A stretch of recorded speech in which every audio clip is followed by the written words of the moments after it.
Ambona.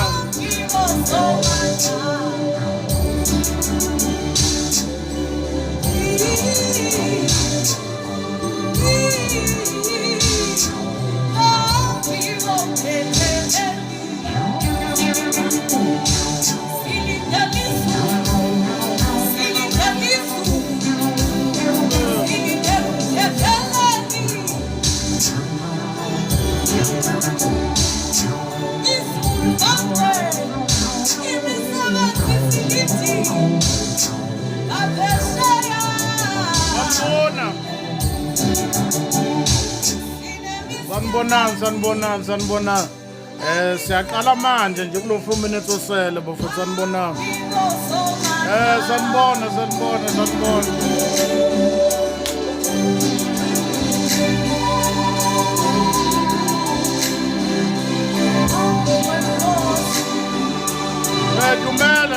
Dumela. Amen. Sasikhona bafethu sanibonani.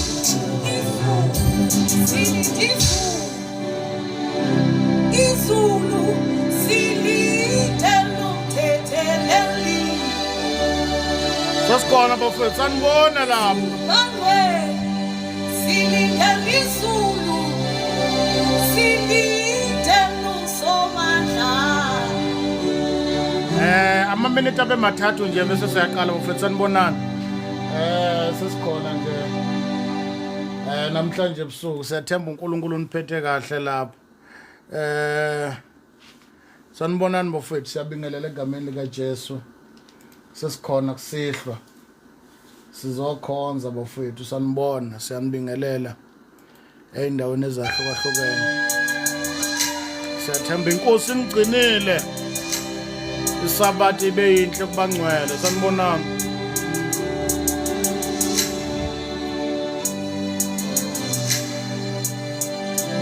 Amen, siyabonga. Molo, akhonto. Itopic yethu namhlanje ithi asazi konke, asikwazi konke bafowethu. Makhona uklema uthi yakwazi konke uqamba amanga. We don't know everything. Lokho ukuthi asikwazi konke kuchaza ukuthi siyadingana ngoba sikwazi konke. Sanibonani.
Sanibonani. Bafowethu siyathemba niyaphila egameni lika Jesu. Be greeted. Sanibonani. Siyathemba isabatha ibe yinhle kwabangcwele. Inetwork bafethu right, inetwork yethu izwakala kahle. Abukho yini ubuhixihixi. Sanibonani. Ucula lana ubani lona umkhululu efeaturishe usisanda. Umkhululu silindele izulu. Isihloko sengoma sisho njalo. Sanibonani bafowethu. Siyabingelela egameni lika Jesu. Sibingelela ibandla lonke lika Kristu namhlanje ebusuku. Siyathemba isabatha ibe yinhle kwabangcwele uNkulunkulu emuhle. bafowethu angikwazanga mina ukuyongcwaba umama Mchemane, kodwa khona abazalwane baseThekwini sibacelile, sabagibeza, sacela sabanikeza nomnikelo abantwana bakaNkulunkulu abawunikele ukuthi abayobeka phambili. Basinikezile ke report ukuthi bangcwabe kahle. Siyabonga kakhulu bafowethu konke enikwenzile ngangamandla enu. Abantwana bakaNkulunkulu abawukhiphile. Nizame konke ngaphezulu kwamandla. Sometimes ungabi nayo imoto kuyingozi kakhulu. Angicabanga ukuthi mangisuka la eThekwini ngiyolalaphi ngihamba nini. Wabona ikhanda la manje shothi kufunakala ukuthi umuntu abe nemali yokubhuka, umuntu abe nemali yokugibela. Ngizame konke kusephezulu kwamandla ami ukuthi abafowethu abanemoto abalekelele wathola ukuthi babhiza abafowethu ukuthi umuntu aye emngcwabeni, kodwa uNkulunkulu uyazi ukuthi kwakusenhlizweni yami kakhulu ukuthi ngiyibone ngisemngcwabeni. Kodwa ke siyitholile report bafowethu umama bamngcwabe kahle, sengathi umoya wakho ungaphumula ngokuthula, nathi sisekhona sisaphilayo. Uma siqede kahle ibanga lethu siyombona ekseni ungayikuhlwa, siyojabula kuze kube phakade. Umama Mchemane ke usephumulile ey'nkathazweni nasey'nsizini, umzimba wembethe umehambe kahle enkosini, iy'nhlupho ayisekho nokukhathazeka ney'nsizi akasenazo. Ukuthi ukuphi kwazi uNkulunkulu kanye naye asinayo asazi ukuthi ukuphi uNkulunkulu wazi. Siyambonga uNkulunkulu bafethu ukukholwa lokho njengoba simemezela la ngicabanga umama uyengazi ukuthi ngelinye ilanga uzosishiya sikhulume kanje. Kungenzeka nakuwe kusasa, kungenzeka nakimi. Okubalekile ukuthi qeda kahle ibanga lakho, uhambe ngokwethembeka endleleni yakho, icathula ihlale eboshiwe intambo ngoba uhambo lungafika noma yinini. Sisohambeni emhlabeni, umuntu emhlabeni usempini. Simemezelela khona lokho ukuthi makufika izikhathi zakho zokuhamba emhlabeni zokufica umi kahle nenkosi. Lolu suka liufica alikusijuma thina esikholwayo ngoba lithi iBhayibheli abaphila bayazi ukuthi bayokufa. Usho ukuthi siyakwazi sonke njengoba sila ukuthi one day siyoba siwumlando. Khona bayokhuluma ngami ukuthi kwake kwakhona enye indoda emnyama okuthiwa ngowakazwana yayivamise ukubamba live la ko TikTok. uNkulunkulu uyovusa abanye ngendlela yakhe ngesinye isikhathi. Sinjalo masiphila nawe uyoba umlando ngelinye ilanga. Kodwa sikumemezelayo ukuthi hamba kahle endleleni yakho ngokuthi mofice lezo insuku ube uthi umi kahle noNkulunkulu. Sanibonani, siyabonga ithuba uNkulunkulu asimnikeza lona noma Mchemane usephumule la ekhona mayihambe kahle. Namhlanje itopic yethu bafethu sifuna sikhulumeni nge-topic eyithi asikwazi konke. We don't know everything. Noma ngathiwa sikholwa kangakanani, noma ngathiwa singcwele kangakanani, asikwazi konke. Ma kukhona umuntu wakhe wamuzwa athi uyakwazi konke uqamba amanga. And lokho ikhona okwenze kwadala ichaos emzimbeni kaKristu ukuthi we have got people abahlema ukuthi they know everything. That's why kulesikhathi sethu sanamhlanje kuyivela kancane njengomshado weRasta ukuthola umfundisi noma sokhola apostle whatsoever lama title akhona, uma umbuza into ukuthi kwenziwa kanjani akutshela ukuthi angazi, because thina sihlema ukuthi we know everything. Namhlanje ngiyafisa ke sixoxe ngaloko futhi sibe nesiqiniseko saloko ukuthi akekho wazi yonke into. Umuntu nomuntu ukhuluma ngosilinganisa uNkulunkulu amphesona. Ngamanye amagama into umuntu ayazi ngcono ile olomgwaqo abeke kuwo. Into umuntu akwazi ukuyikhuluma ngcono yiloko anikezwe khona. Ikhona ngakuchaza ngcono. Ngizama uchaza ukuthi mina personally mase sikhuluma ngami kukhona izinto noma ngathiwa ngiyathanda ukukhuluma ngazo angeke ngikwazi ukuyichaza ngoba inkosi ayingambulele zona. Angikwazi ukukhuluma ngeingilosi ezulwini, angikwazi ukuchaza izulu, angikwazi ukuthi idalo ehleli kanjani ngoba ngikazi ngalunguza khona. Angikwazi ukuchaza the different kinds of amadimoni nama category akhona ngoba uNkulunkulu akangambulelanga leyo ngcenyana yokwazi lezo zinto. Zikhona, ziya exista, and if ngizozama konke kusemandleni ami to explain ama category amadimoni nama territory akhona ngizoqamba amanga. Okusho ukuthi ke okubalekile ngami angigijima ngolayini uNkulunkulu anginikeze wona, ngichaza kuloko engikwazi inkosi ekwambule kimi ngiyekelela kulaba abanikeziwe lolu lwazi noma leso sambulo sokuchaza ukuthi kunama-category yamadimoni, kunama-category mhlawumbe yezihoko ahlukahlukene. Abanye bathi khona kuthiwa yini le nto lezi ihoko uma bechaza ukuhlukahlukana, ophothomles Peter, ngathi uTataras, obani bani, zahlukahlukene, bachaza ngendlela abazazi ngayo. Futhi asikwazi ukuba blame thina singakaze sanikezwe ithuba lokwambulela noma lokuyolunguza noma lokuthi uNkulunkulu asinikeza samba esilunguzisa kule ndawo ukubona kuleyo ndawana. Now ke ngizama ukuchaza ukuthi we don't know everything. The problem esinayo namhlanje emzimbeni kaKristu ukuthi siholwa abantu, siphila nabantu abaklema ukuthi they know everything. Once wakhe wahlangana nomzalwane ochaza ukuthi wazi yonke into ingozi emzimbeni kaKristu, and for the fact ukuthi wazi konke lokho kuchaza ukuthi akabadinga abanye abazalwane eduze kwakhe. So ke uma uJesu ethuma abapostoli ku chapter 10 incwadi kaMateyu lithi iBhayibheli wababiza laba bayishumi nambili, wabanikeza amandla phezu komoya, wayesethi kubona hambani nishumayele ivangeli. The reason why wayebathume ngambili is because omunye wemdingo omunye. Bafowethu asikwazi konke, and for the fact ukuthi asikwazi konke usho ukuthi ngeke sikwazi ukwenza konke. Umuntu nomuntu itraffic esinayo namhlanje emzimbeni kaKristu ukuthi isandla sifuna ukuba yiso, iso lifuna ukuba umlomo, amehla afuna ukuba yinyawo. That's the biggest problem that we have. Umuntu nomuntu akakhulume ngokolayini wakhe, akahambe ngokolayini wakhe. Into uma umlomo ukhuluma kuphela, ungayiboni ngathi sewuyabona kanti wena umlomo. The problem yethu ke ukuthi umpostoli Paul uthi thina sizitho somzimba, sizitho emzimbeni ezahlukahlukene. Sizitho emzimbeni ezahlukahlukene. Shothi khona umlenze, khona amehlo, khona izandla, khona. Now i-chaos nale chaos la kulukuzana kuma social media platform nasemabandleni, silidwa abantu, sishunyayezwa abantu abaklema ukuthi they know everything. Akekho umuntu oyingozi njengomuntu wazi yonke into. I'm telling you. Yilokho ke namhlanje siyokhuluma ngakho ukuthi nganza kwethu ungakhohliswa umuntu. Uma uthiwa uwazi ukucula sitike ekuculeni, yekela okunya ukwazi. Uma uthiwa uyafundisa sitike ekufundiseni, yekela abavangeli. Uma kuthiwa wena umpostoli sitike kubupostoli bakho, yekela okunye. Uma umalusi okwakho ukulandela izimvu uyigada ukuthi zingakuphi zidla kuphi angisakuboni kwenza sitike kuloko, yekela the rest. Now because once sakholelwa ekuthenini indlela eright yokubizwa kwethu ile wena obizwe ngayo, nanokuthi indlela eright yokukhonza nokushumela indlela wena oshumela ngayo, yila khona kugcina kube nechaos.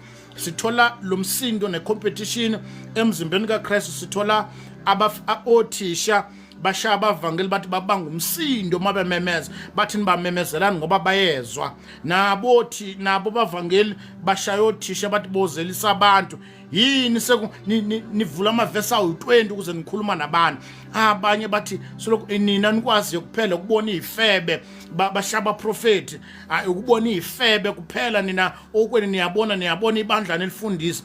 Lezi zinto zidalwa yini? Zidalwa ukuthi akekho ufuna uku-accept ukuthi wena awusuwona umzimba, uyisitho esithile emzimbeni kaKristu. Lokho kuchaza ukuthi kungenza ukuthi uyisandla, kungenza ukuthi umunwe, kungenza futhi uyizitho ezithile esithekile emzimbeni kaKristu. Uthi umpostoli Paul lezi zitho ezithekile emzimbeni izona uNkulunkulu ayinikeza udumo kakhulu. Uyabona izitho eziyingozi emzimbeni womuntu yilezi ezingabonakala. Banibonani bafethu?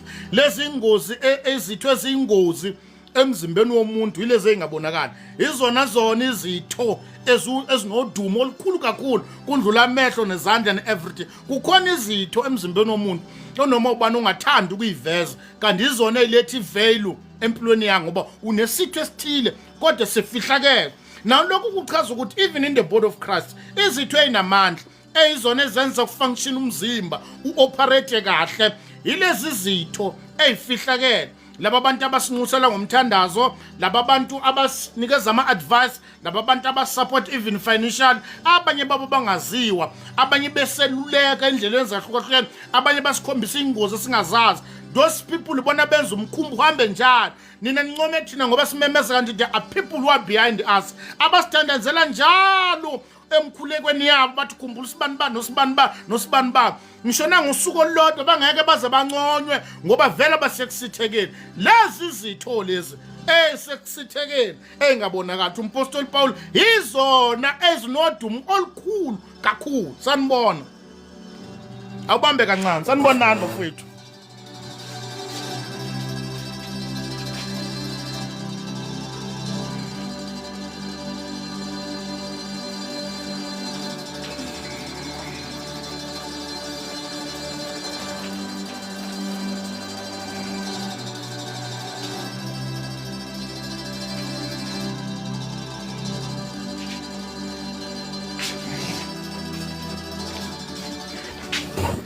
Nakuya sanibonana. Now itopic yethu ke namhlanje ilapho nganza kwethu ukuthi asikwazi konke. Futhi ungakhohliswa umuntu ungabhayisiswa umuntu oyokutshela ukuthi we know everything. Umfundisi wakho, umpostoli wakho, umprofeti wakho, and lezi zinto zihambe zadalwa noma zakhandwa yilabo abantu abayibiza ngabapostoli. And uma beyichaza lento yobupostoli bezwe bethi umpostoli lo munwe lo mkhulu ngoba lo muno lo uyakwazi ukuthintalana, uyakwazi ukuthintalana, uyakwazi ukuthintalana, uyakwazi ukuthintalana. Iwona lo muno umpostoli. Imfundiso zamadimoni ngoba ukuba umpostoli akukhazi ukuthi you know everything. Abapostoli bebedingana bodwa ngoba bonke bebenephiwo engafani. Ubupostoli abuchazi ukuthi you all in one. Ayikho indoda emzimbeni kaKristu it's all in one. It was only Christ, him alone. Uyena wayi all in one. Thina esiphila singabantwana bakaNkulunkulu sinikezwe ingxenye. Sinikezwe ingxenye. Sanibonani. Now ngifisa sikhulumeni ngalokho nganza kwethu kuningi izinto efuna sizikhulume ukuthi phela wazi ukuthi awazi konke. Sanibonani. uDeuteronomy chapter 29 verse number 29. Kunento lapha obhalayo esinikezana ezimfihlo la ekholweni. Uthi chapter 29 verse number 29 ncwadi kaDeuteronomy uthi izifihlakalo zikaJehova uNkulunkulu wethu kepha okwambuliwe kungokwethu nabantwana bethu kuze kube phakade kube siwenze onke amazwi alo mthetho. We don't know everything. Uthi lo bhala lana ke kunezinto ezifihliwe. Lezo zinto ezifihliwe lezi hey kaNkulunkulu. Bese ke kunezinto uNkulunkulu athandile ukuzambula. For the fact ukuthi uzambulele thina nabantwana bethu ukuze siphile ngakho. But khona la uNkulunkulu esiphayo noambulile kunezinto akhethile ukusifihlela zona angathandanga kusambulela. Bese kuba khona ezinye yena the same God orivilayo othatha abantu abesesogweni, othatha abantu abesezulwini, obabonisa imfihlakalo, obakubonisa the different kinds of amademoni, obabonisa ama territory ngokuhlukahlukana kwawo. Kunezinto angathandanga ukuthi asibonise zona. Ngishile eqaleni ngisaphinde namanje ngamemezelo wona umshado. Ingozi enkulu esinayo namhlanje siyibandla likaKristu ukuthi siyabazalwana noma siyibandla lihlema ukuthi lazi yonke into. Sanibonani. 1 Corinthians chapter 13. Sisaxoxeni bafethu. 1 Corinthians chapter 13 verse number 8. We don't know everything. Sikwazi konke nganza kwethu. 1 Corinthians chapter 13 verse number 8. Namhlanje lesixoxa le uzozwi understand ukuthi kube siyakuvuma lokhu ngabo kuningi asikwenzi. Verse chapter 13 verse number 8. Uthi verse number 8 uthi ngokuba sazi ingxenye. Uyazwa mbafethu thina nokuba siyazi sazi ingxenye shothi kunophisanyana esiwaziyo kusho umpostoli Paul nokuba siyazi into esaziyo sazi ingxenye ethile ngokuba sazi ingxenye sorry ngifunde ngiqala ku verse number 9 sorry bafethu verse number 9, kuba sazi ingxenye siprofeta ingxenye, kepha nxa sekufikile okupheleleyo lokho kuyingxenye kuyakukhawulwa.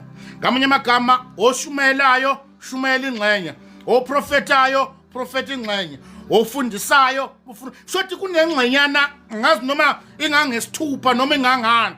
Lokho athi uyakwazi bafowethu sanibonana, lokho uthi uyakwazi noma ngathi uklema ukuphi, noma ngathi uchaza ama-category ezulu, noma uthi isihogo silanda kuphi, sichaza kangakanani.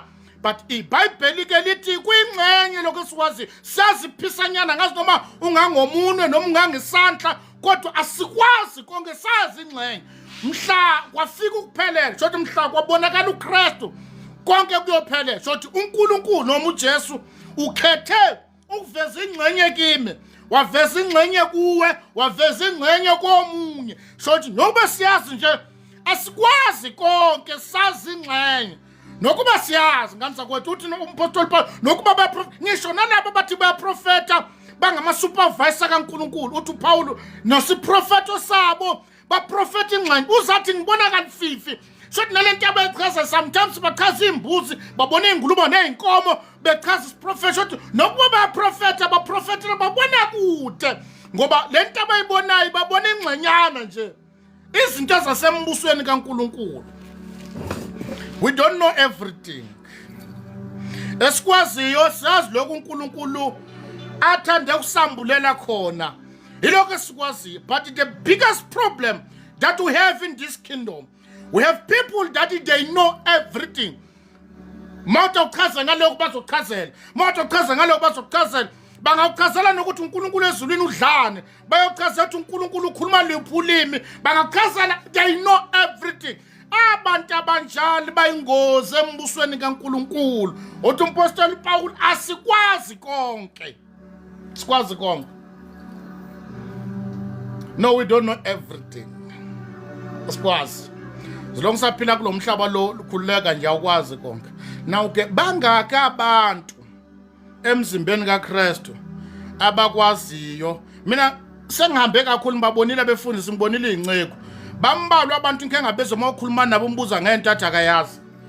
Labo bashumelayo bambalwa kabi, bambalwa kakhulu ongathi mawumbuza uthi ukuthi nokuthi kwenza kanjani uzokuchazela.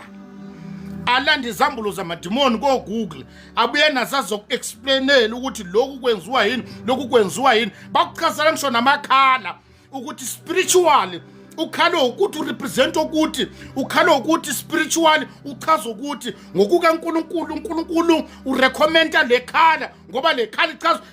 We have people who are leading us abaklema ukuthi they know everything. Abambalwa bayokutshela ukuthi no, ngane yami noma mzalwane wami, lokho engikushoyo nami engikhuluma ingxenye inkosi engambulele khona angikwazi konke, ngoba yabona inkolo yobuKristu emhlabeni yonke iyona yodwa inkolo yabantu abakhuluma beze bayeqa baqamba namanga, because we want to sifuna ukuvela njengabantu esihlala nenkosi ezulwini. Asikwazi konke. Umpostoli Paul uthi ngoba siyaprofeta, siprofeta ingxenye. Abona manje the reason why umpostoli Paul mention leyo prophet is because iyona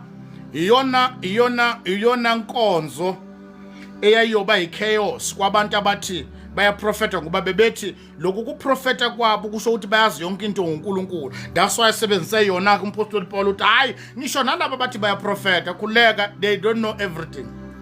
Abazi lutho. As a result mawufuna ukubona ukuthi nabaprofeta abazi konke. Uyakhumbula uElisha lithi iBhayibheli kwakhe kwagulelwa umfelokazi, sorry, lo wesifazane owakhe wathola intombazi, owakhe wathola ingane through yena uElisha. Lithi iBhayibheli yashona ingane yakhe. Mayishona ingane yakhe weza kuElisha noGehazi labe bekhona. Uthi mangene uGehazi embuza athi kuhamba kahle, wathi konke kuhamba kahle, kodwa mafika uElisha waselibika udaba lokuthi ushonelwe indodana.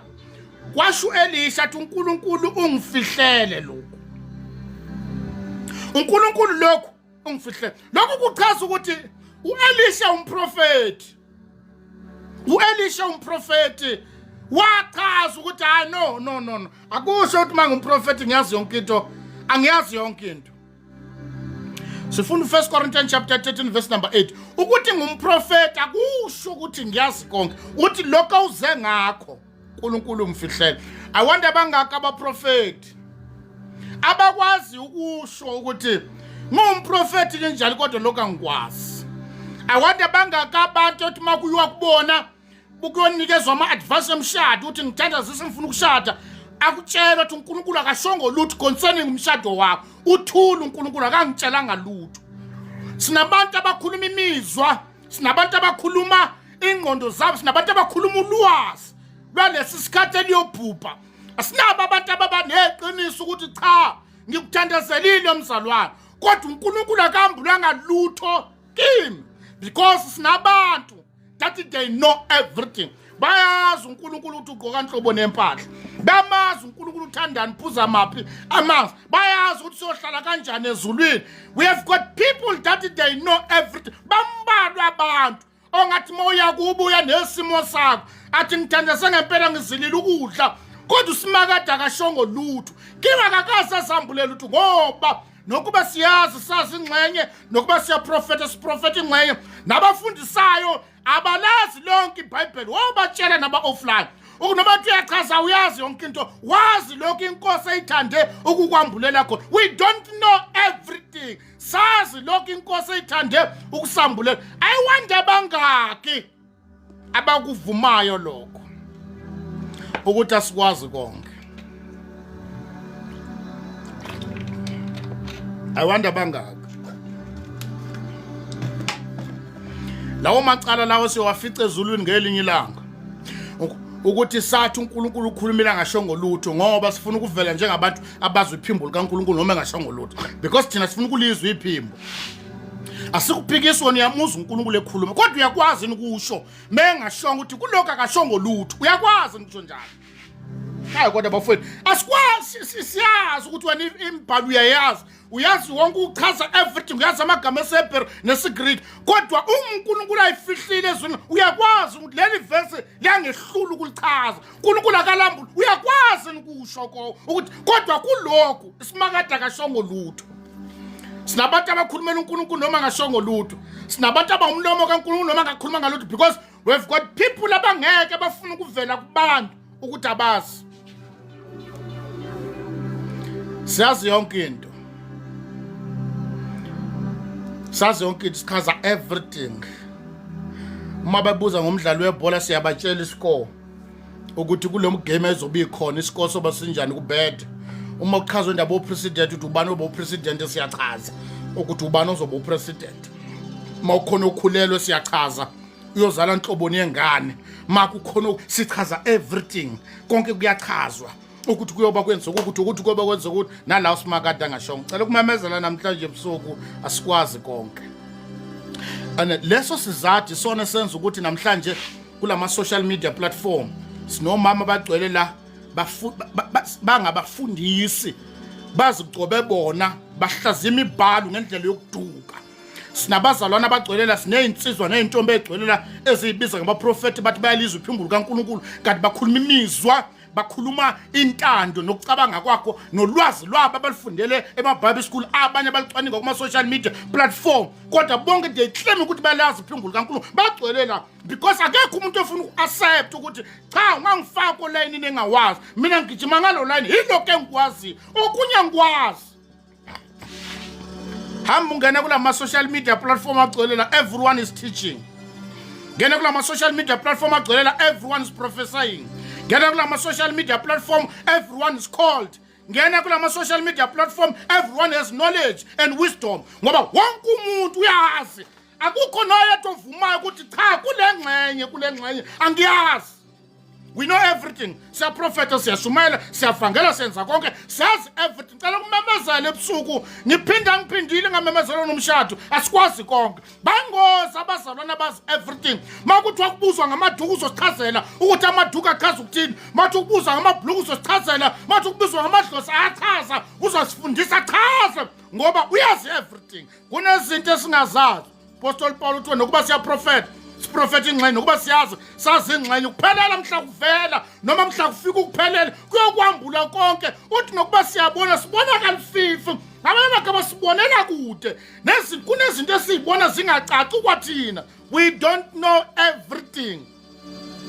Asikwazi konke. Hamba ubuza, mina ngifuna ukukunikeza itask.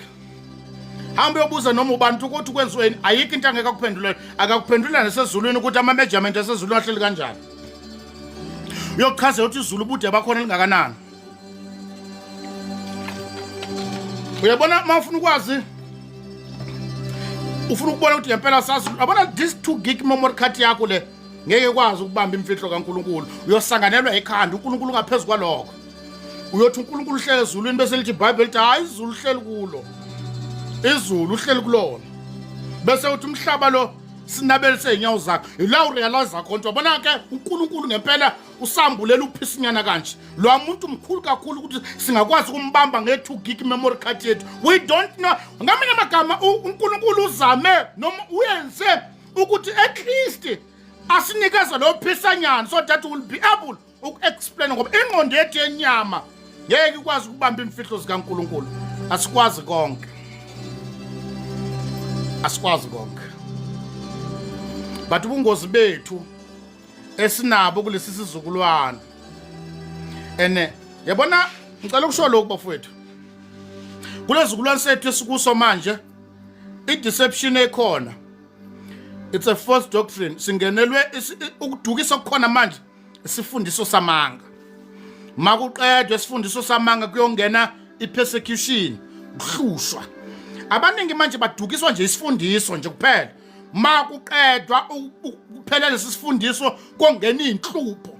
Nanamhlanje bayaduka abantu badukiswa isifundiso kuphela nje. Kunabanye abalandela amaduku, balandela amabhluku, balandela iziketi, balandela ingulube, balandela izambulo zezulu, balandela izambulo ngaphansi komhlaba. Kuphithapithene manje imix masala kubhidana isolid kwashiza yona. Awazi nokuthi kuphi okuyikhona, hlalani phansi kumani mengenyawo, khulekani awukwazi ukukhuluma ngelimi kakhuluma ngelimi. Akekho nowazi ukuthi kahle kahle kuphi okuyikhona. Makuqedwa ukuthi kubhidana isolid ezifundiso zamadimoni, kulandela inhlupho. Angifundeni nale verse. 1 Timothy chapter 6 verse number 20. Sikwazi konke nganza kwethu, sikwazi konke. Sikwazi konke. Ibandla likaNkulunkulu liyadukiswa. Lidukisa labantu so called they know everything. Emzimbeni kaKristu bangama supervisor kaNkulunkulu. Ukube sonke simile not tribulation persecution.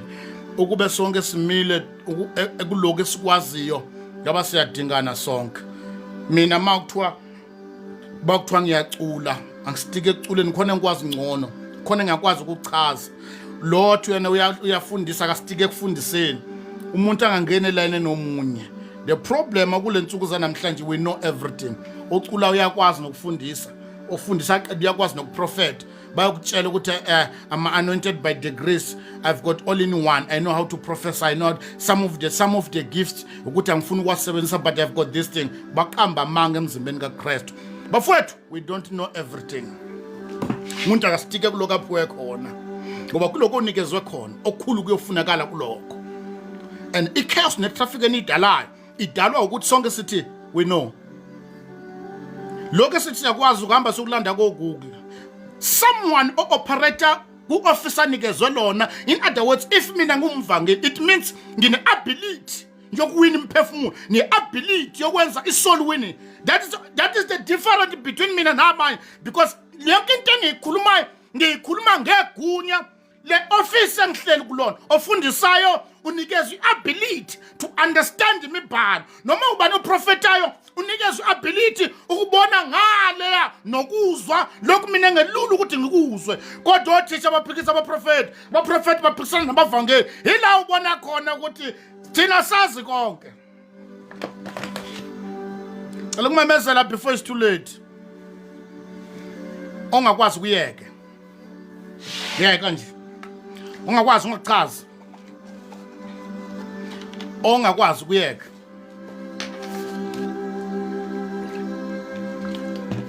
Uke wathi ngelina kuGamaliyo akhuza amaJuda uma behlasela abapostoli. Uthi webafowethu noyiqaphela lento yokumelana nalabo abazalwane laba. ngoba niyakhumbula ukuthi phambilini kwakhe kwaba khona abantu abebevukile cishe bafana nalabo baba nabalandeli abaningi kwaphelela endlela emveni kwaloko kwavuka abanye baba nabalandeli abaningi bathi bembamba umholi wakhona wabulawa kwahlekazeka nalaba malento yabe ingekho iyophelela esikhaleni kodwa be careful ukuthi ningathi nilwa nalaba kanisenelwa noNkulunkulu uqobo into mangayazi yeke stika kuloko kwaziyo uNkulunkulu mawufika phambi kwakhe uyokubuza kuloko akunikeze khona lokho ku-invest kuwe i-reward yofunakala khona ukuthi you have to account kuloko kunikeziwe if unikeza inkonzo teaching stika kuma-teaching yekela abavangeli uma babangumsinda babangeli wena ngendlela ababanga ngayo ake ngenze isibonelo mahala yabona makuthiwa sifuna ukukhuluma iqiniso ningizwe ngomoya hayi ngenyama masifuna ukukhuluma iqiniso simile sikuKristu akekho umuntu ushumayela ingane kwani njengompongozi lo wezwi legazi kodwa i-ability anikezweni kulezi ingane kwani zakhe uwina imiphefumulo ngaleza ingane kwani echaza ingane kwanje kodwa ngaleza ingane kwani zakhe mingaki imiphefumulo ayiwinile ngale ingane kwani ngamanye amagama uyabona ukuthi unikeza i-ability yokuwina imiphefumulo esebenzisa ama-strategies esebenzisa imizekelo kodwa kuba nabazali abawinwayo through le mizekelo ongathi uma uyizama wena abantu bangathi yini lento eyenzayo yini lento enzama ukuyichaza kodwa kukhona abantu abangamshaya egunyeni alenzayo sanibonani bafethu umpongozi ayashumela iBhayibheli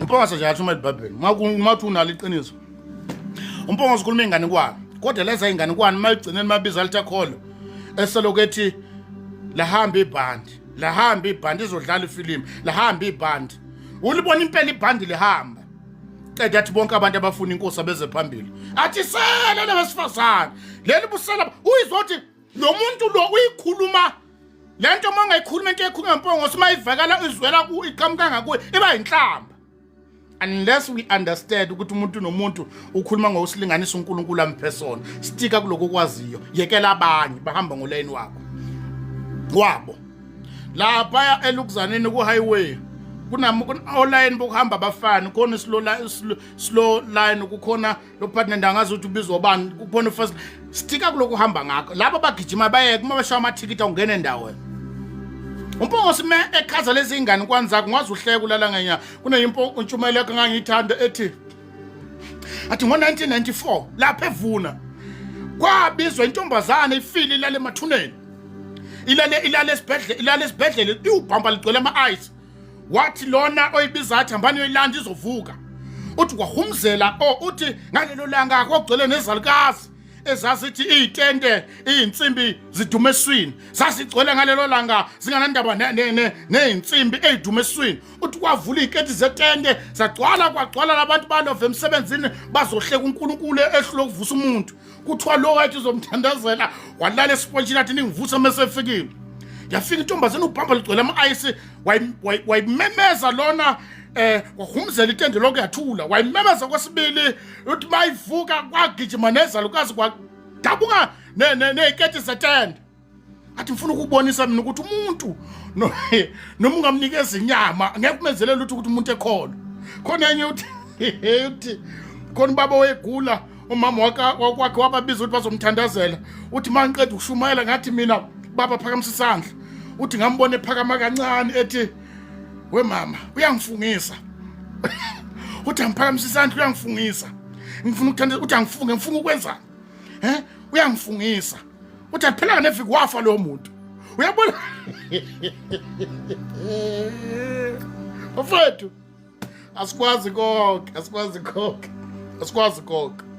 but noma ubani ukhuluma ngokwa-ability uNkulunkulu amphe yona uthi sele lo sifazane malihamba lifake iy'kete ey'ncane uzwe amadoda amadala ngumzela uthi sawubona wesesi sawubona wentombi mntu wasemzini ngichaza ukuthi uma si-understand ukuthi umuntu nomuntu akasitike kuloko akwaziyo lezi ingane kwani leyo mizekelo yayikhulunywa umpongosi baningi abantu abawinele enkosini uthi umpostoli Paul thina saphenduka ngobula bentshumayelo ngamanye amagama kuloni kezwe iability yokuvangela unama strategies uNkulunkulu amnikeza wona okuvangela kunabantu abathi mabefundisa akukhandela isithombe so that you'll be able to understand lento ayichaza ngeke ukwazi ukuyenza lento le unless ubizele kuleli office angachaza impukane echaza intete echaza ufuna uku-understandisa nje ukuthi ukhuluma ngani bese uqhamuka laba bathi bazi everything bashaya kwazana. Guys, preach the word. We don't know everything. 1 Timothy chapter 6 verse number 20. 1 Timothy chapter 6 verse number 20 uthi umpostoli Paul ukhuluma noTimotheo. By the way, Timothy wayemncane ngaleso sikhathi. Bafuna beBible but he was around 2022. Where leader a local church eEfesu. So membhalela umchazela ngezinto kumele abe careful ngazo. Njengoba yo leader a local church eEfesu. Uthi kuye Timotheo ulonda kahle ukubekiwe kuwe. Yebo? Okumele ukulonde ukubambe kahle lokho kubekwe kuwe. Because lokho onikezwe khona nalokho bekwe khona ma inkosi ibuya yokufuna kuwe ngekhona oyedwa phakathi kwethu ethi ma inkosi ibuya bese kuthiwa wezwana wenze njani kuloko onaka naloko okunikeza ubaba unkalo ngendawo uthi ubaba unkalo ugijima kuwe stika kuloko wena onikezwe khona Timotheo ukulonda kahle kuloko okubekwe kuwe. That's why uma uJesu enza imizekelo ngamatalent uthi omunye wenikezwe 5 omunye wenikezwe 2 omunye kanjalo yilo naloyo kwakudingeleke ukuthi aproduce njengokunikezwa kwakhe kuthiwa ke kuloyo ke onikezwe okuningi kufunakala kuwe. Timotheo ulonda kahle kuloko okubekwe kuwe hayi kwamakhelwane stika kuloko spend enough time funda thandaza do some research ngalokho okubekwe kuwena. Lokho unikezwe khona awadingi ama-followers awudingi crew ezoqhobela izandla ukuthi kwenzaka simemezela thina noma ungekho silandela simemezela noma kubanja umhlangano ngathi because siyakwazi ukubekwe kithi asikumemezeleni ukuthi khona ozwayo ukuthi ngathi bayezwa baqhobisa simemezela noma bangasezwa kuba ngathi inhlabathi emlonyeni wabo kodwa sikumemezela ngesibindi uthi uNkulunkulu ukuthi kuJeremiah labantu enguthuma kubo inhliziyo zabo zilikhuni kodwa ngikuthume kubo ukuthi uyokhuluma stika kuloko kwaziyo yekela abanye ungayizama ukuyifundisa lento ngoba uthola information from Google uthi know what according to my research yeke kulabo abanikezwe ability yokufundisa bayifundisa noma bele bangavuka manje akuchazela ukuthi no actually ngokwescripture u1 no2 stika kuloko kwaziyo awunalela kepisi stika kuloko kwaziyo mawunikezwe inkonzo yokuprofeta stika kuprofeta hayi ukuthi mawuprofeta abantu abachaza imibhalo bayabhetha lutho ababhetha stika kuloko kwaziyo.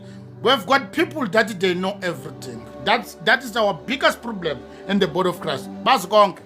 And for that reason, that's why banemkhukhu yabo ngapheshe nalo ngale ngapheshe nomkhukhu wakhe nangomunye ngezantsi nomkhukhu wakhe they know everything. Bachaza yonke into bacwaninga yonke into uqeda ukushumayela alethe intshumela afuna ukuchaza wazi wachaza lokho engikhuluma kanti kuphi wena okwaziyo stika lokho kwaziyo yeke omunye egijima ngoleni wakhe omunye nomuntu uyayimela phambi kwaJehova ngelinye ilanga alande ngalokho anikezwe khona kunokuthi simemezela sishumela ivangeli sibhisi sicwaningana nezinkulumo stika kuloko okwaziyo njengoba usebhisi nozwana okunikezwe khona uqala nini liyashona la kulate manje.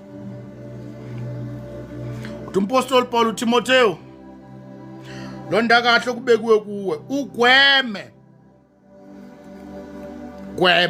yabona ukugwema kuchaza ukuthi kushaya indiva shase ngathi awukuboni ignore Timotheo yokuphi kumele uku-ignore uthi kugweme yabona bafowethu. That's why mina personally in this platform ngeke uze ngizwa ngivule indaba zama-debate angikhulumi lezi ingane kona kuba ngumsindi ukuthi according to the Hebrew actual this name it means wara.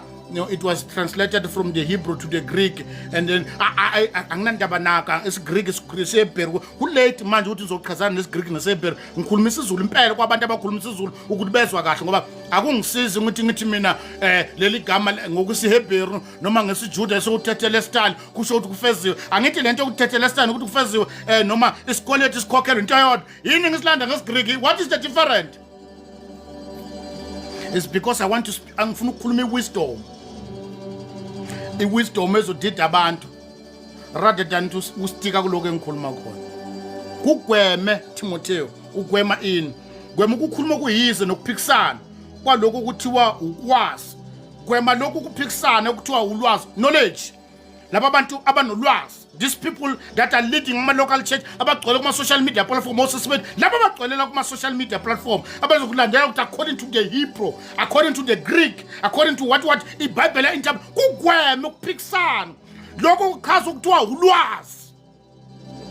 Gwema lezo zinto. Chaza uJesu elenge emthini. Chaza uJesu elenge emthini wohlazo elanda abantu efela abantu. Gwema lezi zinto zokuphikisana. Bagcwele kuma social media platform babhizi baphikisana uthi umpostoli Paul mekhuluma indaba zokuthwala kweduku echaza nendaba yokuthi iboneleni nina ukuthi kuhle yini umuntu wesilisa benenwele ezinkulu ukuthwala nanani uthi egcineni kodwa ibandla likaKristu asinayo lento yokuphikisana ziboneleni nina ukuthi kuhle yini. uJesu akasashunyayelwa sibhisi namagama esiGreek nesiLatin. Timotheo kugwema lezo zinto so that ukuze ukwazi ukuqhubeka ziyeke. Kunabantu nje iministry ababizela uzoba ngumsindo kuphela abakwazi kuphela ilokho nje abasitikela ukuthi akukho abanikezwe khona ukuzokuintroduce babizela uzodala traffic ngoba ngumsindo nokuchaza uthi ukhuluma kanje ilokho abakubizela kuphela. Gwema lezi zinto Timotheo ukuphikisana ukukhuluma kuyize ngoba phikisana nesukulu besukula nayo. Gwema lezi zinto. Baningi abantu afuna ukuchaza ingulube into engadliwa ukuthi isikhumba sakho I don't care ukuthi isikhumba sengulube sinjani. Angike ingulube ngizoyichaza uJesu lengemthini. Umpostoli Paul unganquma enhlizweni yakho ukuthi akukho kuye ngokwazi ngaphandle kaJesu lengemthini. Timotheo gwema lezi zinto. And by that time Efesu yayilidwa abantu ababenemali yayilidwa abantu abadala uTimotheo omncane. Wanotice ukuthi mawufuna ukuprovela lezi zinto abanye baza nolwazi lwasema Bible school abanye baza nolwazi lokuba odokotela mawazi amathambo ukuthi ahlangana kanje amathambo lawa afunda esikolweni akusiwona amathambo akhandwa uNkulunkulu ehlukile lawa kaNkulunkulu.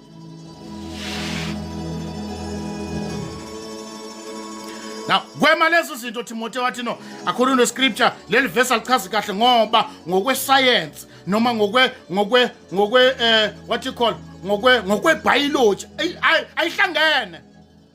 uNkulunkulu mesefikile indaba ebiology imali ekude le yakhe yami biology efike kuSara lithi iBhayibheli uSara wayengasayi nasesikhathini ulwazi lwakulesi sikalo seliphelele ngamandla wafika ulwazi lasezulwini engasayi nasesikhathini naye seyitshela ukuthi angeke sayithola ingane ngoba ngokolwazi lomhlaba esiphile kuwo kuthiwa usakhulelwe uma ungasayi esikhathini. Wafika uNkulunkulu wasezulwini ongaphembu kwezikhathi nolwazi nohlakanipho kwalelizwe.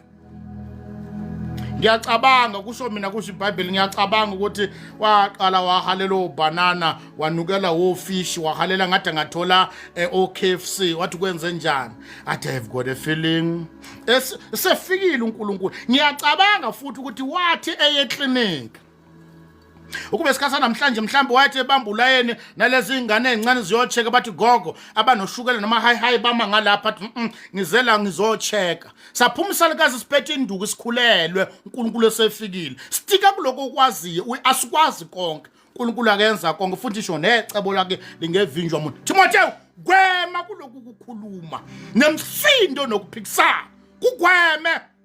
Stay away from these things. Abantu abafuna uNkulunkulu bafuna amagama amakhulu nesiGreek bafuna ulwazi angeke libasiza ngalutho. That's why Mshumayeli chapter 1 uthi kwandeni kolwazi kwanda usize. The more banolwazi the more kuba nenkinga nje ukuthi uyazi kakhulu. Lolu lwazi lwakho olufuna kakhulu le uma ungadla ukudla kunempilo kungadigesteke eswini sakho kuba upoison. Abantu abayichaos labo abantu abanolwazi kodwa bangakaze baze bali-apply kubo. Bashaya ngala abanye abantu ukuthi bangakhonzi kahle endleleni. Gwema lezi zinto Timotheo. Gcina noma londa lokho akubekwe kuwe. Uthi umpostoli Paul mase kufika insuku zazokufa athi ngigcinile ukukholwa. Bangalami engiligijimile shothi iassignment yami enginikeziwe mina qedile ngayo. Uyoshumela nini mase busy ungelela uba ngumsindi usakhuluma ngamaduku. Uyoqeda nikushumayela. Yomchaza nini uJesu bosebhisi ngobhushiri. Mawusabhisne ngulube namakhokha-khona uyoshumela nini? Uyaqala nini assignment obizelwe kuyo? Bangakho abantu ababizelwe okhalweni lwakho. Kodwa noma ningathula uNkulunkulu uyawavusa amatshe. Mhlambe nathi sivuswe kulesi sikhathi ngesizathu khona abanikezwe assignment bakhetha ukuthula, babanga umsindo, babanga imali, babanga udumo. Sanibonani. Iloko bafethu esimemezela ngakho ebusuku namhlanje asikwazi konke. Umpostoli Paul ukugwema eTimotheo. Gwema lezi zinto. Phikisana nalento okuthiwa ulwazi oluyise. Siphila kulesi sikhathi namhlanje. Ya siholwa abantu. That's why ke i-fivefold ministry ngisho kanjalo ulimi lwanamhlanje ngasadingeke ebandleni kaKristu ngoba abasokolayo bazi yonke into. Abamdinga umunye umuntu. It's a liar. Mfundiso zamadimoni. Mina ngicela ukumemezela ungibhekile nje. Noma ungangibuka kabi kodwa ngisho kuwe. Noma sobakhohlisile abantu deep down your heart you know ukuthi you don't know everything. Siprofeta ingxenye, sazi ingxenye. No uculayo ucula ingxenye. We don't know everything. Uthi uPaul sibonakala fifi. Sibonela kude. Umpostoli uJohane uthi akwabonakala siyoba yikho. Shothi kwathina sizazi ukuthi mhla inkosi ivele zoba sinjani. In other words kwathina kwawena uzazi ukuthi wena masikhuluma ngawo into oyazi ngawo yazi umzimba wakho the real you awuzazi uthi John akabonakala siyoba yikho kuyobonakala mhla kuvela uKristu ela uyibona ukuthi hawu kanti kahle mina angimnyama umthetho wakho ukuthi nganikeza icontainer emnyama asikwazi konke awukabonakala futhi siyoba yikho kodwa mhla uKristu evela la siyobona ukuthi hawu kathi inkosi umthetho wakhona thina sinje iBhayibheli siyoba njengaye uJesu sezambulile uKristu uNkulunkulu embethe inyama kuvela into uGenesis chapter 2 verse 7 ukuthi waphefumulela umoya wakhe emakhaleni kanjalo umuntu obomphefumulo ophilayo sobona ubuthina mhla uKristu ambulwe the rest sikhuluma manje nje sikhuluma kuloko esikwaziyo abanye bano 0.2% abanye bano 0% kodwa kuloko uNkulunkulu abanikeza lo 2 gig memory card awukwazi ukubamba uNkulunkulu bukaNkulunkulu sazi ingxenye Apostoli Paul uthi mina ngake ngahlwithwa ngayiswa kwelesithathu uthi ngaboniswa izinto engavumelekile ukuthi mangibuya ngapha ngizoyikhuluma kwathi washut up uthi wena Paul ungayikhulumi lezi zinto abanye abazazi ngisaphinde lokho engisho uqaleni ekukhulumeni kwami that things engeke ngikwazi ukuyichaza because angizazi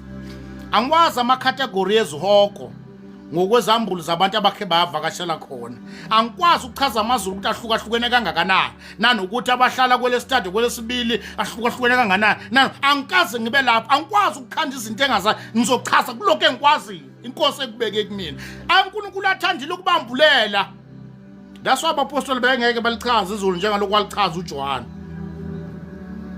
The only man who wachaza into asezulwini wachaza nokuthi ekugcineni kwaye everything kuyokwenzakala noJohane ngoba inkosi yamambule abapostoli bebegcotshiwe bagcwele uNkulunkulu kodwa bengeke bayichaza lento achaza uJohane. Why?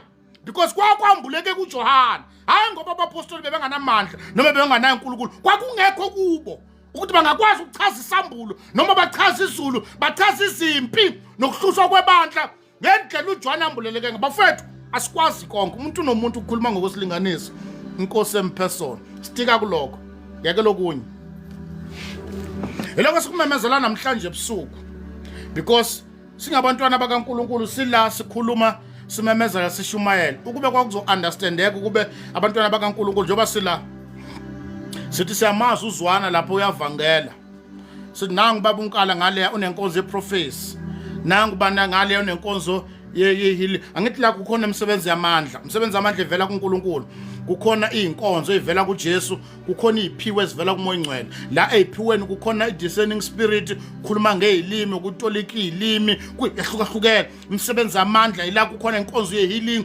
kunento ezahlukahlukene kodwa ezichamuka kuNkulunkulu kukhona izinkonzo i-fivefold ministry umpostoli umprofeti umvangeli umelusi uthisha lithi iBhayibheli konke lokukhandela ukuthi ibandla likaKristu lifinyelele ebudodeni ngamagama if we understand ukuthi zonke lezi zinto sibaningi awunako konke bafethu angazi ngisho kanjani awunako konke I'm telling ngiyakutshela kube ngiyabhala ngaba ngibhala ngama capital letters ukuthi ngisukhohlisa abantu awunako konke mhlawumbe uphethe nje i-discerning spirit le discerning spirit yakho nje sewuchazela abantu njenge prophecy uyadisena kuphela uyakwazi uhogela njengesangoma uyezwa ukuthi something's not right sekuyiprofesi kuwe awunako konke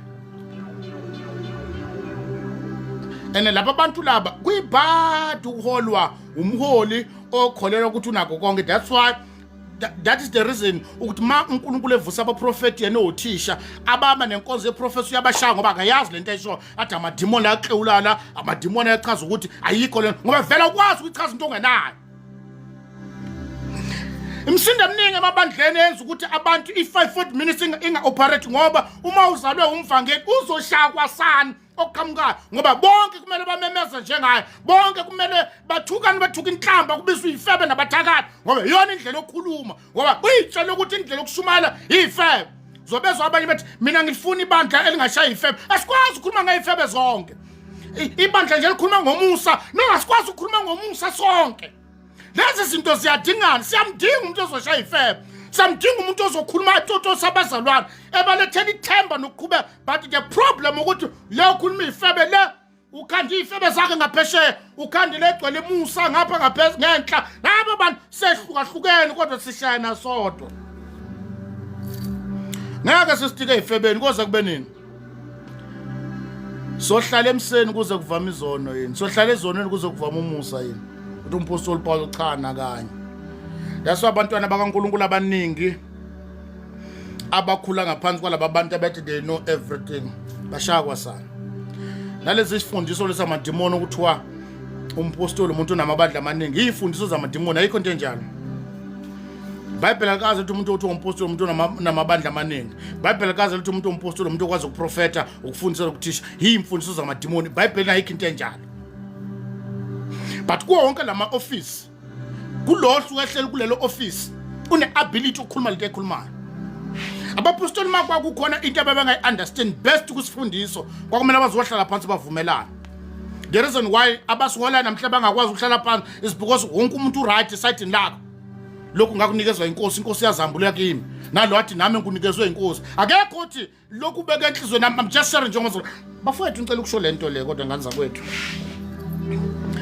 that's why la kuma social media platform labo mabethu abagcwela yazi kunabantu kubalalela ukuthi kodwa laba bantu njoba bedukisa abantu kangaka kunomabethu esibaficala nosisi bethu abagcwelela bakhuluma izambulo ezinkulu why ungakwazi ukuthi kubekeke kanje enhlizweni nami ngiyashare nje umntwana kaNkulunkulu why ukhanda isifundiso esingekezweni because isifundiso already sikhona uthi umpostoli Paul ngisibekile isifundiso isakelo sakhona uKristu in other words you cannot awukwazi ukwakha isisekelo awukwazi ukwakha isifundiso out of nowhere already isifundiso sikhona bangaka bayikhandela izifundiso zabo namhlanje bathi lokhu kuchaza ukuthi indlela yokukhonza ile indlela yokwenza ukuthi ile indlela yokwenza baningi osisi bethu bagcwele kuma social media platform kodwa mina anginankinga bengizama ukuchaza ukuthi be careful before it's too late because lento ichaza ukuthi wena uyafundisa uyavangela uyaprofeta uyenza zonke lezi zinto kanti awukho ofisini lakho udala itraffic in the body of Christ stika kuloko kwaziyo uma ungasena umshumayeli fakaza wonke umntwana kaNkulunkulu uassigniwe uzofakaza ngombuso wasezulwini na ukufakaza kwami kungichaza ukuthi mina ngiyashumayela ukufakaza kwami kungichaza ukuthi mina ngifaka isifundiso ngiyafakaza nje umzalwane uthi nangu uJesu usindisa bonke abantu abakholwa uyena enzo bafowethu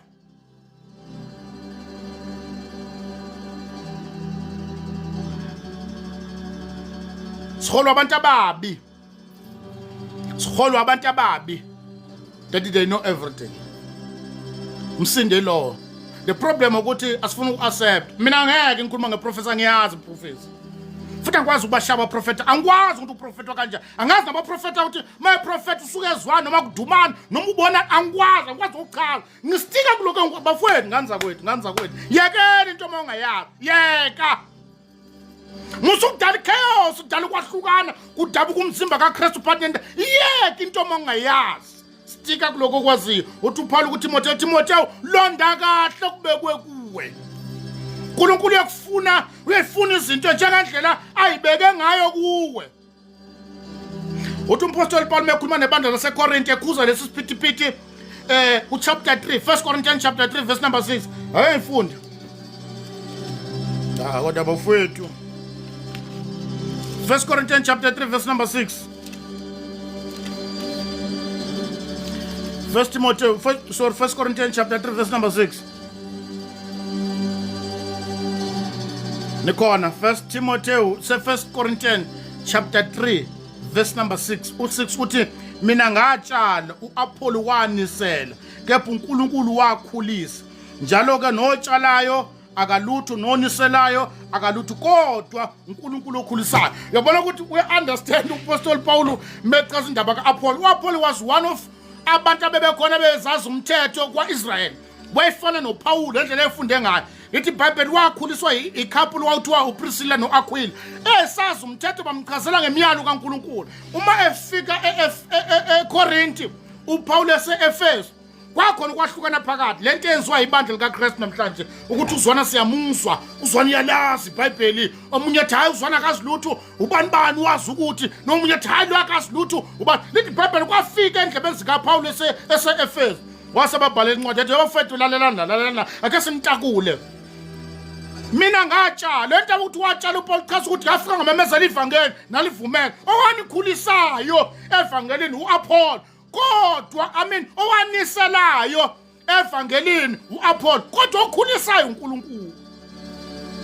Otshalayo kalutho noniselayo kalutho kodwa obalulekile lo okhulisayo. So ngamagama noma ngathiwa niyanisela kodwa mayengekho okhulisayo lento angeke ikhule. We don't know everything. Ngoba akutshaleni kwethu ungatshala kanti utshale endaweni la khona kunezinto ezodla impilo etshalile noma unganisele kanti amazwi wathela kakhulu avela ibolisa lento kodwa onamandla yilo okhulisayo uNkulunkulu. But uPaul uya understand ukuthi phakathi kwami noApollo mina ngenza iassignment yami ngafika ngatshala kodwa iqiniso lithi umuntu wanisela la kimi uApollo. Abantu abangaka abakwaziyo lokho. Mina ngifike ngatshala uApollo kwenzile kini fike wanisela kodwa okhulisile uNkulunkulu. Bese thi ke uPaul ke otshalayo noniselayo abalutho laba bantu kodwa umuntu onqo yilona ability yokukhulisa. Ngamanye amagama unganisela kanjalo kungakhulu ngoba kukhona okuyena onamandla okwenza ukuthi lokho utshaliwe kukhule. Uthi thina ke siyisebenze nje kuphela njengalo uNkulunkulu asikhethile ukuthi sizosebenza kodwa onamandla okwenza konke. Ngamanye amagama understandani ukuthi ningasikhomparisha ukuthi ungcono uPaul kunoApollo. Ningasikhomparisha nithi uKefa sikhuluma ngcono kunoPaul. Umuntu nomuntu ukhuluma ngokwesilinganiso uNkulunkulu ampersona. The problem ukuthi abantwana bakaNkulunkulu bangakwazi nokwehlukanisa bebona uzwana engcono. Angikho ngcono kunomunye akekho umuntu ongcono kunami. Akekho umuntu oshumela ukudlula mina nami angishumela umuntu. Angishumela ingcono ukudlula omunye umuntu. Ngikhuluma ngokwesilinganiso uNkulunkulu ampersona. Akekho ungangendlula ngoba vela asiqudela asikho ku highway. Akekho umuntu ongakhuluma njengami nami akekho umuntu engakhuluma ukumedlula. Ngikhuluma ngendlela yami. Le ndlela engikhuluma ngayo ababizela okhalweni lwami bayozwa basizakala. Kodwa ke umsindo okhona namhlanje ukuthi we are discussing ubizo lo munye. Uthi uzwana uyakhuluma ukuthi wazi ubheda amasethini ubheda amasethi yakela stika kuloko ukukhuluma kuko. That's why ke ohambeni lwami I don't need anyone uku-approve ukuthi ukhuluma kahle because ngiyayazi assignment yami engibizela kuyona ngistika kuyona kodwa bakhona baseduze noma abekho. That's why I don't need anyone to advise me ukuthi how to preach. Ungangi-advise ngayonke into unga-advise nge-assignment enginikezwe yona ngoba one day ngizolanda ngayo ukuthi woza lakhe silanda ngaloko owunikezwe ukukhuluma. Stika kuloko onikezwe khona. Sinikeza nama-advice osisi bethu nabafowethu abagcwela kuma-social media platform. Yeke lokunye stika kuloko ukwaziyo. Liyashona ilanga uma selokhu ubhizi ushana nathi. Ngeke ushumayele ivangeli. Shumayela lokhu kunikeziwe. Chaza uJesu. Ambula inkonzo onikezwe. Uma unikezwe ukufundisa stick, teach. Imakrova uma uyilayita amaphela wahamba wamemeza ukuthi phumani nizosha. Liyalizwela iphela ukuthi ayiphuma. Uma ufundisa imfundiso zamanga ziyayivelela ukuthi ngamanye amagama lokhu ku-wrong. Why? Because sekukhona kuyiqiniso. Manje mawuhamba upointe one by one uthi hey wolokhu ya nalokhu wini ungachaza okwakho. Abantu abadayisa ama-iPhone noma abadayisa noma yini awuhamba uchaza ama-fake uchaza i-original. Bese ifake ivele abasebenza amabhenke abafundiswa ngemali eyifake bafundiswa ngeoriginal makufika ifake ukucaca ukuthi ifake le. umuntu nomuntu akastike kulokoze, but there is a one thing emfuna ukukhumbuza yona namhlanje ebusuku ukuthi we don't know everything. Yiloko kumele ukwazi futhi uhamba uphila nako nje. Ungakhohliswa abantu. Akekho umuntu uthi all in one. Ungihamba umhlaba wonke akekho. Abakhona bayibekile bayigcobe bona. Bagcobana bodwa njengoba behlala bebizana nje. Ukuthi uzongcoba. Bagcobana boBlue namhlanje uthisha, kusasa umpostoli, kulelela uchief ngoba ufuna ukucover zonke lezi qamba manga. And bonke abantu abakhulela kulezo indawo abantu abana everything kudaleka ichaos. Stika kuloko kwaziyo. Bosisi bethu engcolela kuma social media platforms eniphenduka abaprofeti nabefundisi bezwi likaNkulunkulu, be careful. Le foundation bonke abantu abadukayo badukiswa esifundisweni sakube ufunwa kuwe. Uthi James ningabe befundisini bebaningi. Chapter 3 ningabe abafundisini bebaningi ngoba ukuhlulela kwabo ukukhulu. Sifuna ukunikhumbuza kuse early kungabi late. Be careful what you teach, because any doctrine that you are building abantu abokakhwela phekwayo uma kuthi bayoduka yazi ukuthi labo bantu bonke abadukayo befunwa ku. Be careful. Kuyingozi kakhulu yokuthi uhamba udukisana nabantu batshela ukuthi this is right, this is right. Mina nginento ngokucabanga kwami ke ngicabangela mina nginento eyithi one day ngicabanga kwami kusho iBhayibheli ngiyacabanga ukuthi mina nginento ethi kodwa ngelinye ilanga nganza kwethu ngelinye ilanga inkosi uqobo uKristu yokho esibiza sonke sake sapepereza sathola amathuba samemezela emasontweni samemeza kuma social media platform samemeza endaweni ezahlukahlukene ngiyacabanga kusho iBhayibheli ngiyacabanga ukuthi inkosi ngelinye ilanga yokhe ilitholi ithuba sihleli nayo isichazela konke sakukhulumayo kwakuyimbudana esadukisa ibandla likaNkulunkulu ukuthi angishongo ukuthi wawukuthathapha ukuthi angishongo ukuthi wawukuthathapha ukuthi. Be careful what you teach. Ayikho into eyipoison emzimbeni kaKristu njengesifundiso.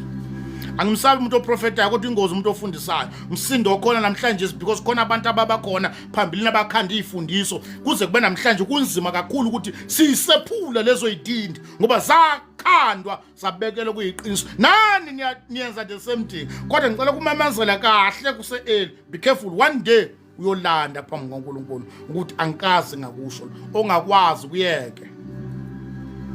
That's why ngithi mina ngikwazi ukuchaza ngeprofeti angisazi. Angicakazi ukuchaza ngezulu angaze ngilivakashele ezulwini. uNkulunkulu akangambuleli isambulo sokubona izulu ukuthi ime kanjani. uNkulunkulu ababizele kuleyo ndawo sibadedele bakhulu futhi ngikwazi ukubaphikisa ukuthi ayikho lento le ngakaze ngiyibona. Timotheo londa kahle lokho kubeke la kuwe. Kunomsindo namhlanje ebandleni kaKristu. Udalwa ukuthi everyone uyazi. Mawuqeda ukukhuluma uqeda ukushumayela athi actually you are not supposed to preach like that. The only way to preach you have to put the introduction. You have to put the introduction, body and conclusion. That is how to preach. Kunabantu abawomoya engcwele namhlanje endaweni kamoya engcwele ekhuluma kithi yibona abakhulumayo. Be careful bafowethu. Ngelilanga sonke esimemezelayo nesinikeza ithuba lokuma phambi kwabantu sisazoma phambi kaNkulunkulu. Cishe ngasho le statement esiyompongose. Manje ngiyasaba ukusisho. Athi wena wena no uthi wena ntombazane yami nobhululu wakuhulumeni sizazobosha phambi kaNkulunkulu.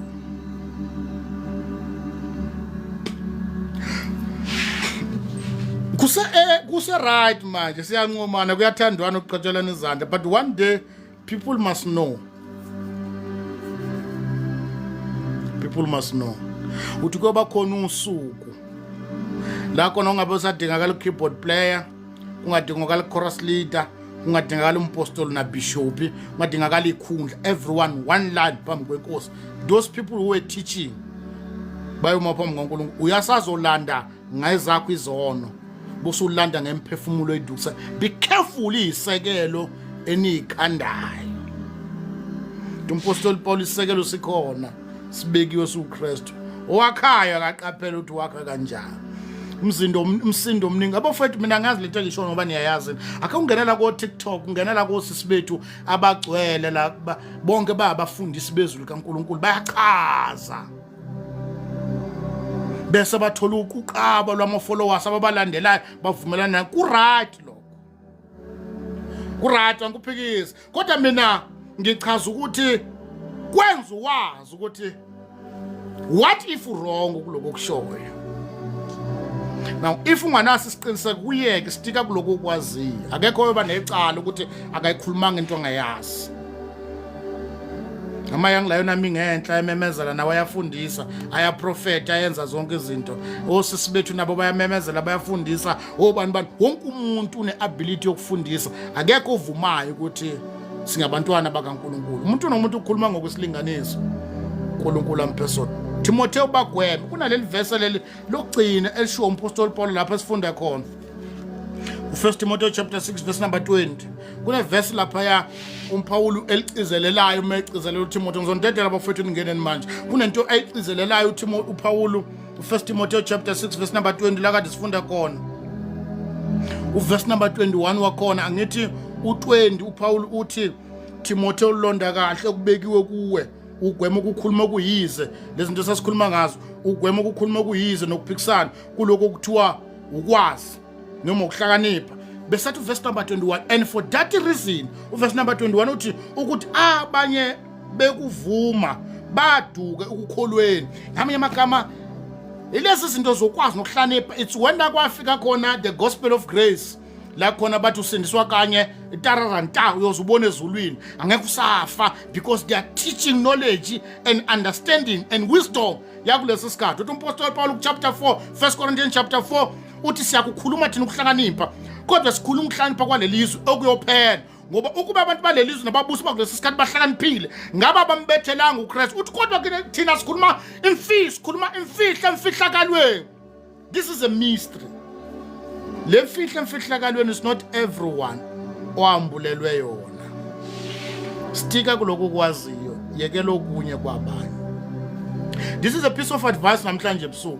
Sikhuluma kumnanzi sihlafuna ama popcorn, kodwa ngelinye ilanga lento yoyilanda sokugedla amazinyo egcwala inhlabathi ukhala phambi kwaNkulunkulu. Uthi kube kwengastika kuloko engikwaziyo. That's why we always advising abantu that are claiming ukuthi bayalazi iphimbo likaNkulunkulu bangalizwanga. Ngithemba namasiqala la. Ngithi bangaka abantu othi mawuyodinga ama-advice kubo bafika bakutshela uNkulunkulu ukhulumile. Bangaka okhe wafika ama-advice bakutshela ukuthi ngithandazile nganami uNkulunkulu angashongo lutho. Everyone uyazi. Everyone uyazi. Kunomama bethu la osisi bethu abakhe baya kubo badinga imikhuleko ngoba bafisa ukungena emshadweni. Kunokuthi babatshela ukuthi nganami ngithandazile uNkulunkulu ashona, babatshela ukuthi uvela kuNkulunkulu omshado. Wathi angena nje kwathi kuphela ivili sazibanetha. Wafica phakathi ushade ngestabali, shade nomuntu wethwele, shade nomuntu bekhona beconfirmile ontaba kayikhonjwe ngoba everyone knows everything. But we don't know everything. Nezinto esingazazi ofuna sibatshela abantu esikwazi konke okwambuliwe ukwethu nabantwana bethu lokhu sesiphila ngakho, kodwa khona izinto uNkulunkulu ayifihlile. Shonini njengo Elisha athi lokhu uNkulunkulu kufihlile kimi. Izinto ongazazi shona into uzazi. Mabe kubuza ngevesi ungalazi thanda ngilazi. Akusona icala into ongayazi. But we know everything. And for that reason, we lead abantu sibalidele embusweni obumnyama. Sokumemezela lokuthi uba lisekhona futhi lisavuma kubo bonke abantu abakhona nabalalelayo ukuthi kuseele ukuthi uyeka lo mgwaqo ohamba ngawo. Stika kuloko kwazi. This is a piece of advice. And uma singandelwa abantu esibaba nalomqondo ukuphikisana nomsindo kuyophela. Because ofundisayo stika kufundiseni. Ngakho sake samisa imvuselelo eMpumalanga kwakuyi conference eMpumalanga, sasihamba nomunye umzalwane ababili, umkhulu lo uyafundisa umkhulu nomunye umfo othisha omvangeli. So ke silalele intshumayelo omunye umzalwane ngeke ngimusho igama lakhe.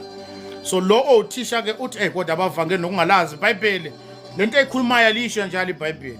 Kanti kunomvangeli uthi umvangeli ayimkhulu ungangitsheli ngothisha mina bozelisa abantu abanamoya. Yabo? That's why ke namhlanje mawuye ebandleni kaKristu sonke sifuna uvavavu. Mawushumayela kumele kuba nalezi insimbi ebangumsindo. Kuvuka amadlingozi kuthiwa khona uNkulunkulu. uma ngathiwa kuvalwa i-keyboard kuhlela phansi ukufunda kuyabhora enkonzweni ngoba wonke umuntu ushumela kumele abangumsini bankeneneze noma bangezwanga abakwazi ukuthi zonke lezi zinto siyayidinga siyawudinga uvovavum siyawudinga la khona uvovavu angekho o-keyboard player obani benahambe ohlala phansi baphathe amabhayibheli kungabangwa umsindo everyone akafunde siyadinga iso emzimbeni kaKristu la khona sibe nesho uNkulunkulu ekhuluma ngabaprofeti sabadinga belusi abanothando abazi ukuthi izimvu zilimele kangakanani mdlalana ngisakubona khamba kahle empilweni siyadinga zonke lezi zinto emzimbeni kaKristu and okwa-understandayo yiloyo obizelwe kuleyo nkonzo kuholwe umvangeli akeke akanalo uthando lokuthanda wona that thing yokuyifilela ukuthi njengeluthando lomelusi noma uthi uyathanda kanalo uthisha ngeke ayenza njengomelusi nabaholo belusi bagcina bafuya izifebe nabathakathi ngoba bakwazi ukukhuza njengomvangeli abakwazi abona labantu okuthiwa njengaba abaprofeti enkonzweni zabaprofeti noma la khona abaprofeti bangekho laba abanye abantu kuhlala kuyavuthwa kuyabhabhaza kumoya kanti bayadinga ukukhuzwa bayadinga ukugxiliswa uthi umpostoli Paulo njengonamamukela uKristu hambani nibuye nigxilile nakhiwe khona abantu abagcina bagijima bakuKristu abagxilile abakhwanga uma kufika ikhathi zeyivunguvungu kuyabhidlinga ngoba vele abakhiwe kodwa bafowethu uthi uJesu ozwala amazwi wagcina yofaniswa nendoda eyakhe indlu yaphe kwedwana bantwana bakaNkulunkulu abakhiwe abanye noma bakhiwe kodwa abagxilile banyakaziswe imimoya nezifundiso eziyize ngoba bakhwanga yakho kanjani ungathi singavumanga ukuvumela othisha basigxilise kuNkulunkulu ngeke sigxila ngamakhorasi ngeke sigxila ngotomoya ngeke sigxila ngokuprofetwa salidinga izwi so that will be able to understand imystery ngezinto zasezulwini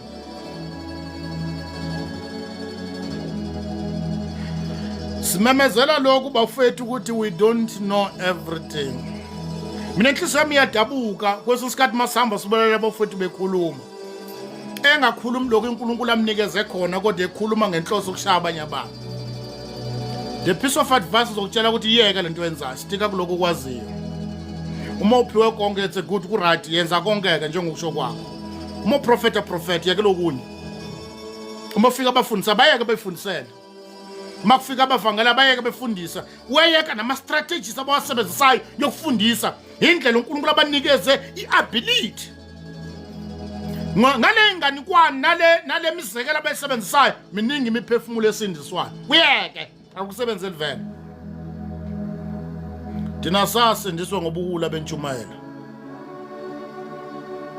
sasindiswa thina amakhehla ememeza ngamadonki athi uSawuli waphuma efuna idonki Sawuli waphuma efuna idonki ngizomemeza ukuthi khona idonki elidukile linjalo nje sayibona siyidonki ngempela samukela uJesu ngoba noma ubani okhuluma esuke ekhuluma seofisini lakho uNkulunkulu umnikeza iability yokuwina lo mphefumulo meqeda ukukhaza idonki samdinga umuntu azohlala phansi ukuthi actually leza idonki uSawulu wehamba ngaze ayichaza ukuthini wayengerongo lokubizile wayekhuluma egunyeni lakhe lokulanda wena ngoba waphenduka mamhla wabona ukuthi uyidonki akekho wrong umuntu right kodwa mekhuluma eofisini lakhe sibhizi ke sishana sonke ke namhlanje akekho ufuna ukuvuma ukuthi sonke sikhuluma ngokusilinganiso uNkulunkulu asibhesona sanibonana ngenani bafethu sixoxe bese siyathandaza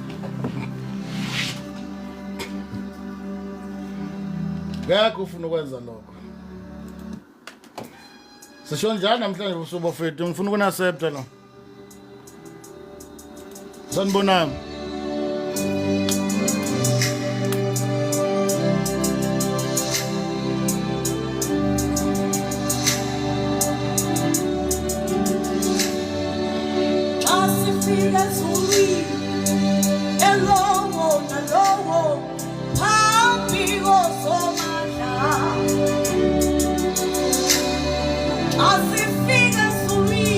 Hayi bafowethu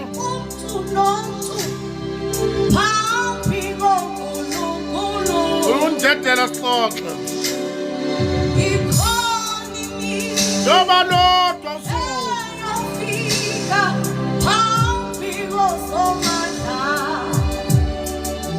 noma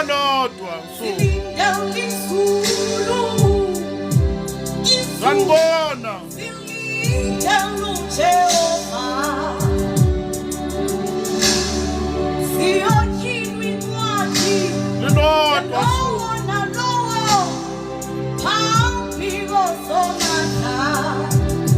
ukudedela bafowethu silindele izulu sanibona silinde uJehova amen imisebenzi yakho iyokumela phambi kosomana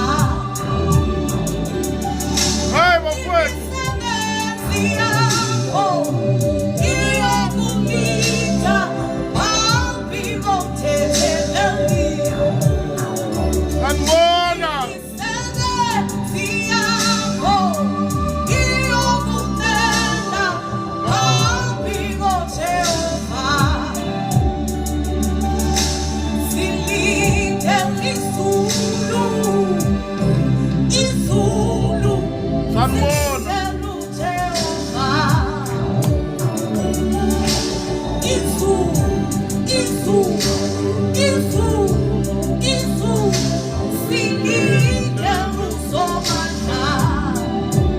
sanibona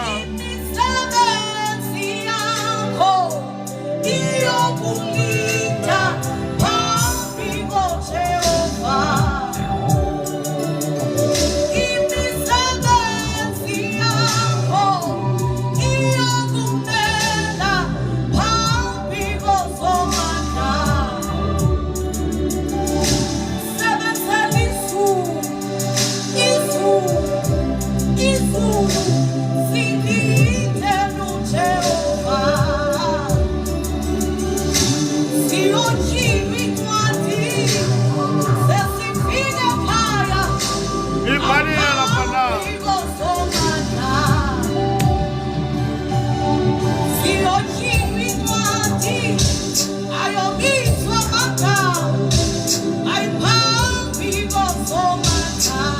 sanibona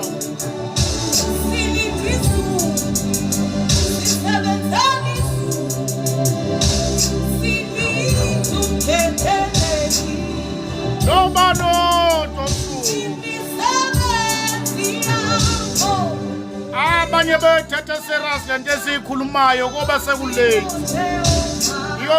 iyokwenza isense ngeke sakusiza ungayikhathi nebhizinesi uyeke into ongayazi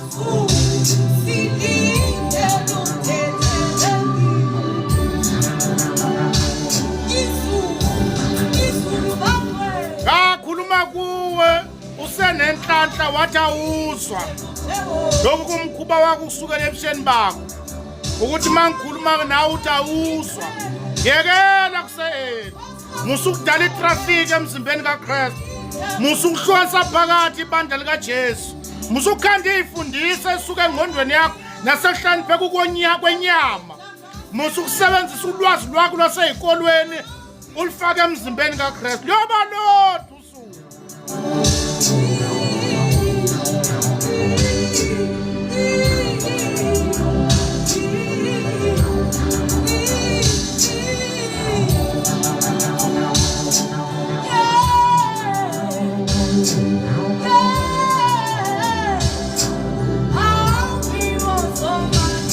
sanibona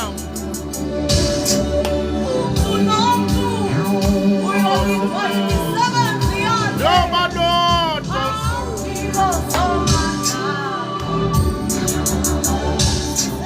sanibonani bafowethu sanibonani sisho njalo namhlanje ebusuku simemezela ngelilodwa izwi thuba uNkulunkulu asasiboleke lona siphila siyoba sime phambi kaNkulunkulu ngelinye ilanga sanibonani bafowethu ngamabomu nje ngifuna sithandazeni silale asiyeke njengoba injalo nje ngifuna sithandazeni baba uthi ongcwalise Nkosi wethu Jesu siyakubonga baba uthi uNkulunkulu ongcwele nothembekileyo uJehova igama lakho siyakubonga baba nakusihlwa wena wethu ufanele ukukhonzwa nokudunyiswa ufanele ukuphakanyiswa uNkulunkulu wethu ongcwele khona yini uNkulunkulu njengawe ongalinganiswa nawe nongabizwa ngegama lakho nali ibandla lakho nabo abantwana bakho labo ithengele bona ngelakho igazi.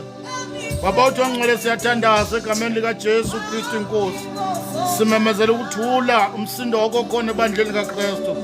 uNkulunkulu wethu ongcwele siyathandaza ukuthi umoya wamandla, umoya wamasu, umoya kaNkulunkulu, umoya okudala, umoya okubekezela, umoya wothando ehlela phezu kwethu selekelele kulesi sizukulwane somsindo, kulesi sizukulwane sokuphikisana. Baba wethu ongcwele vusa abantu benhliziyo yakho abayokhuluma izwi lakho ngesibindi noma kwisikhathi noma kungasiso. Siyamemezela uNkulunkulu wethu ongcwele egameni elikaJesu Kristu inkosi yethu manje kuze kube phakade. Amen. Bafowethu siyabonga kakhulu. Laleni kahle bafowethu. uNkulunkulu umusanibusise. Siyidownloada manje le ntshumayelo siposta manje ku YouTube. uNkulunkulu umusanigcine, gcina ukukholwa kwenu. Akusikona ukuprove ama point bafowethu ukuthi sikhuluma kuzoshaya isikhathi. Futhi uma uNkulunkulu esekhulumile selekelelile, there is no need ukuthi seloko siprovela nama point. Bafowethu ngiyanithanda egameni likaJesu. Siqhubekeni emseni nasothandweni lwakhe. Umuntu nomuntu akastike kuloko akwaziyo. Memezela ngesibindi ngokwethembeka. Yeka izandla ezoqhwabela, yeka abantu abakulandelayo. Yeka uthi ubani abaqhwaba izandla.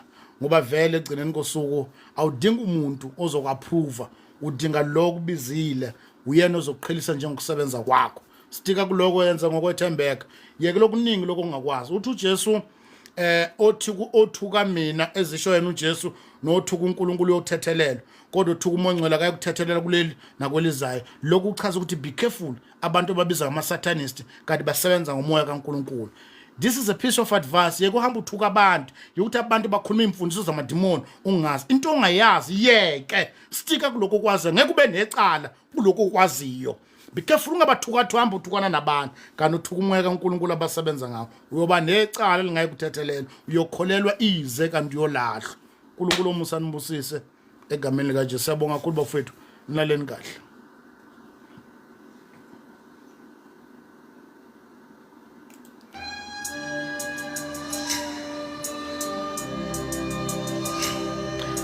Angazi ayifuna ukuvala yena.